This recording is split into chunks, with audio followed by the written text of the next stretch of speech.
এই ফিশারিটা হয়েছে প্রায় 4 বিঘা। এটার মালিক আছেন আমাদের এখানে। তো মাটি থাকে এক হাত উপরে, আজকে এক হাত উপরের মাঝখানে, মানে মাটির থেকে আধা হাত উপরে। আজকে কালেকশন হইতেছে, জল কালেকশন করতেছে, জল পরীক্ষা হইব। জল পরীক্ষা কইরা এটার মধ্যে আমাদের সেইবিকো পদ্ধতিতে প্রোডাক্ট অ্যাপ্লাই করা হইব। আজকের তারিখ প্রায় কত? আজকে 15 তারিখ, 15 জুলাই। 15ই জুলাই। আমরা আজকে থেকে কাজ স্টার্ট হইব। আমরা আগামী মাসের 15 জুলাই আবার এটাতে কত কেজি হয়েছে, প্রোডাকশন কেমন হয়েছে আমরা এখন। আপনার নামটা কি? রজত দে। রজত দে। অ্যাড্রেসটা স্যার? রজত দে। এই ফার্ম আছে হইলো নাথপুর, জাতকাপন জিপিতে। আচ্ছা, আর এটাতেই এরিয়াটা কত?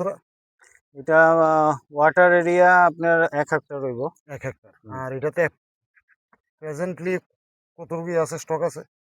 প্রেজেন্টলি স্টক ওয়েটের হিসাবে 400 কেজি। 400 কেজি মাছ আছে আমাদের এক মাস। অ্যাপ্রক্সিমেটলি 400 কেজি ইন্টু 5%, মানে 4 20 কেজি। 20 কেজি ইন্টু 30 দিন, মানে 600 কেজি এক্সট্রা গ্রোথ আগামী 1 মাসের মধ্যে। এই উদ্দেশ্যে আমরা এটার মধ্যে করুম, অ্যাপ্লাই করুম। এবং উনি কমিটমেন্ট করছেন যদি এটাতে সঠিক আউটপুট আয়, তাহলে ওনার যে এই যে বিস্তীর্ণ অঞ্চলে আছে, আপনি ক্যামেরাটা একটু করেন, এই যে যতগুলা ওনার ফিশারি আছে সবগুলাতেই উনি যে কৃত্রিম খাদ্য বন্ধ করে আমাদের সেভিকর পদ্ধতিতে স্টার্ট করবেন।